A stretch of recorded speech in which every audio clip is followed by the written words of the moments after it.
जी हाँ, आपने सही से देखा। मात्र 10 रुपए की ये चीज़ अगर आप अपने गेहूं में डालते हैं तो गेहूं में कल्ले ही कल्ले आपको दिखाई देंगे। गेहूं में अच्छी फुटाव होगा, अच्छे से आपके पौधे में हरापन आएगा, अच्छी ग्रोथ, अच्छी बढ़वार और बाद में बढ़िया और बम्पर उत्पादन भी आपको मिलेगा। तो 10 रुपए की कौन सी चीज़ है जिसको आपको इस्तेमाल करना है, इसके साथ साथ कुछ अन्य बातें भी हम जानेंगे जिससे आप गेहूं में कल्ले बढ़ा पाएंगे। तो आज की हमारी ये पूरी वीडियो किसान साथियों ज़रूर देखिएगा।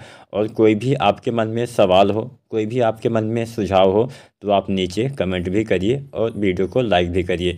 तो चलिए जानते हैं क्या आपको इस्तेमाल करना है। उससे पहले हम ये जानते हैं कि कल्ले कम आने की मुख्य वजह क्या होती है। क्योंकि अगर आप जानते हैं कि हाँ हम कोई चीज़ डालते हैं फ़ायदा तो होता है, लेकिन आपको यह पता होना चाहिए कि कल्ले कम आने के कारण क्या रहते हैं। सही से खादों का प्रयोग ना करना, समय से या फिर असमय सिंचाई करना, ज़्यादा पानी लगाना और अच्छी किस्म का ना होना भी कई बार कम कल्ले होने की मुख्य वजह हो सकता है। तो यहाँ पे हम यहाँ पे किस्म को हटा देते हैं क्योंकि हम बुआई तो कर ही चुके हैं, अब हम उसको बदल तो सकते हैं नहीं। तो यहाँ पे दो चीज़ें बचती हैं। पहला बचा खादों का सही से इस्तेमाल, दूसरा बचा सिंचाई। सबसे पहले हम सिंचाई पे चर्चा करते हैं क्योंकि अभी किसान साथियों बरसात भी हुई है बहुत जगह पे।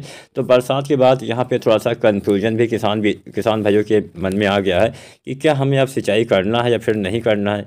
सिंचाई के बाद अक्सर हम यूरिया खाद का इस्तेमाल करते ही करते हैं, तो क्या हमें यूरिया इस्तेमाल इस बरसात के पानी के बाद कर देना चाहिए या नहीं करना चाहिए। किसान साथियों जहाँ पे अच्छी खासी बरसात हो गई है वहाँ के किसान साथी क्या करिए, आप अभी सिंचाई मत करिए, आप कुछ मात्रा में यूरिया डाल दीजिए। मतलब हमें नाइट्रोजन जो है वो पहले पानी के आसपास देना होता है, ये काफ़ी मुख्य अवस्था मानी जाती है। इसको हम क्राउन स्टेज बोलते हैं। इसके बाद जड़ों का विकास होता है, इसके साथ साथ कल्ले का भी फुटाव होता है। तो इस अवस्था में भी नाइट्रोजन सबसे ज़्यादा चाहिए होता है आपके पौधे को। तो इस समय अगर आपके वहाँ पे मतलब एक सामान्य रूप से बारिश इतना हो गई है कि हाँ मिट्टी में नमी पर्याप्त मात्रा में है, तो आपको सिंचाई अभी नहीं करनी है। बाद में जब मिट्टी में नमी की कमी होने लगे तब सिंचाई करिए। और अभी आपको यूरिया की कुछ मात्रा, संपूर्ण मात्रा, अगर मान लीजिए अच्छे से बरसात हुई है तो पूरी मात्रा डाल दीजिए। अगर मीडियम बरसात हुई है, ज़्यादा ना तो गीला है ना ही ज़्यादा सूखा है, ऐसी कंडीशन में आधी यूरिया आप डाल दीजिए, आधा आप कुछ दिन के बाद जब सिंचाई करेंगे तब डाल देंगे। अब उन किसान साथियों के यहाँ पे जहाँ पे केवल बूंदाबांदी ही हुई है, ज़्यादा असर नहीं हुआ है, तो ऐसे किसान साथी सिंचाई करिए, हल्का हल्का पहला पानी लगाइए और पहला पानी लगाने के बाद यूरिया डालिए। अब एक सवाल ये भी आता है, हमें यूरिया सिंचाई से पहले डालना चाहिए या सिंचाई के बाद में प्रयोग करना चाहिए। अब यहाँ पे मैं आपको बता दूँ, यूरिया जो हम अपने मिट्टी में इस्तेमाल करते हैं लगभग 20 से लेके और 40% तक ही आपके पौधे ले पाते हैं। अधिकतम 50% लाभ आपके पौधे ले पाते हैं। बाकी का जो नाइट्रोजन है आपके पौधे में नहीं मिल पाता है, वो बेकार हो जाता है, कुछ लिंचिंग हो जाता है, तो कुछ अमोनिया गैस बन के ऊपर उड़ जाता है, हवा में चला जाता है। तो यहाँ पे आप इतना समझ लीजिए कि 30 या 40% ही आपके पौधे को लाभ मिलने वाला है। वही लिंचिंग की समस्या सबसे ज़्यादा, इससे लॉस होता है, सबसे ज़्यादा नुकसान होता है। और हमारी जो हल्की मिट्टी होती है, वैसे तो लिंचिंग सभी मिट्टियों में होता ही होता है, लेकिन जहाँ पे हल्की मिट्टी होती है जिसको हम बलुई मिट्टी, रेतीली मिट्टी बोलते हैं, वहाँ पे क्या होता है कि पानी बहुत जल्दी, जिस भी मिट्टी में पानी बहुत जल्दी सोख लेता है, बहुत कम जल धारण करने की क्षमता होती है, उस मिट्टी में लिंचिंग की समस्या सबसे ज़्यादा होती है। जो थोड़ा भारी मिट्टी होती है, जहाँ पे पानी थोड़ा लंबे समय तक रुकता है, वहाँ पे लिंचिंग कम मात्रा में होती है, लेकिन होती ज़रूर है, इस बात का ध्यान रखिएगा। तो हमेशा सिंचाई के बाद ही यूरिया डालना आपके लिए बेहतर साबित होगा। चाहे आपकी हल्की मिट्टी हो, चाहे आपकी भारी मिट्टी हो, चाहे जो भी मिट्टी हो, बाद में सिंचाई के बाद यूरिया डालते हैं तो ज़्यादा लाभ मिलता है अगर हम पहले डालते हैं। अब यहाँ पे आप ऐसा भी कर सकते हैं, जिन किसान साथियों के यहाँ पे हल्की मिट्टी होती है वो किसान साथी यूरिया कई भागों में डालें, इकट्ठा मत डालिए। आप 4-5 भाग में डाल सकते हैं, 10-10 दिन के बाद डाल सकते हैं, जिससे आपके पौधे में अच्छे से ज़्यादा मात्रा भी उपयोग में हो पाएगी। और लिंचिंग का जो प्रोसेस है, मतलब लिंचिंग की जो समस्या है, थोड़ा कम रहेगी, ज़्यादा मात्रा में पौधे नाइट्रोजन को ग्रहण कर पाएंगे। अब मान लीजिए आप 45 किलो 40 किलो यूरिया पहले पानी पे देने वाले थे, तो इसकी जगह पे आप 20-22 किलो यूरिया एक बार दीजिए पहले पानी पे, उसके 10-15 दिन के बाद दोबारा से फिर से आप इतनी ही मात्रा में डालिए। मतलब कई भागों में आपको हल्की मिट्टी में यूरिया बांट के देना चाहिए, वो बेस्ट रहता है।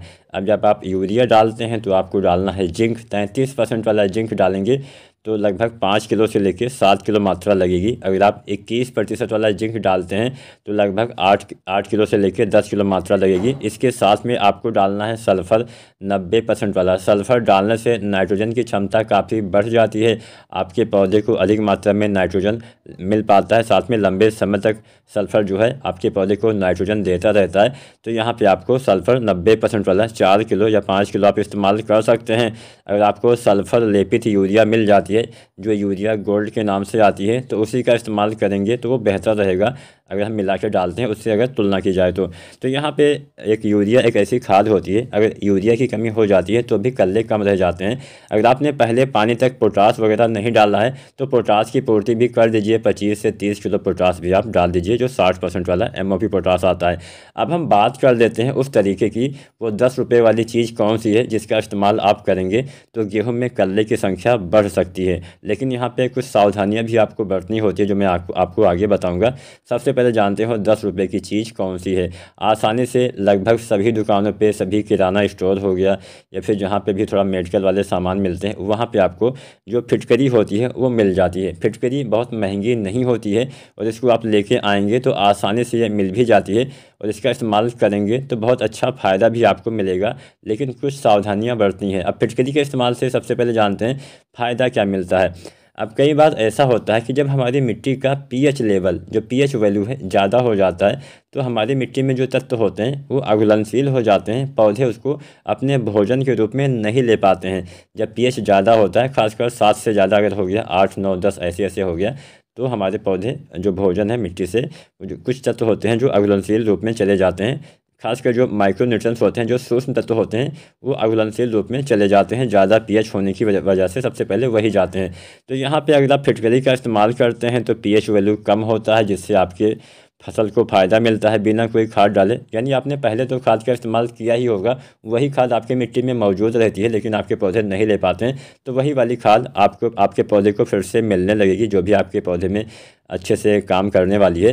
तो यहाँ पे आप फिटकरी का इस्तेमाल कर सकते हैं। जो फिटकरी आती है लगभग 1 किलो से लेके 1.5 किलो प्रति एकड़ के हिसाब से आपको अच्छे से बारीक पीस के आप यूरिया के साथ मिला के डाल सकते हैं, या फिर आप जब सिंचाई करते हैं तो जहाँ पे पानी गिरता है वहाँ पे आप रख दीजिए, किसी बोरे में, किसी टाट के बोरे में या फिर कपड़े में, जिससे पूरे खेत में, मतलब जहाँ पे पानी गिरता हो वहाँ पे रखेंगे तो वहाँ से पूरे खेत में ये जो आपका फिटकरी है वो फैल जाएगा। दोनों तरीका आप अपना सकते हैं, चाहे आप चाहे आप मिट्टी में डाल दीजिए 1 से 1.5 किलो, चाहे आप पानी के भीतर रख दीजिए, जिससे पूरे खेत में फैल जाए। जहाँ पे धारा बहती हो वहीं पे रखना है।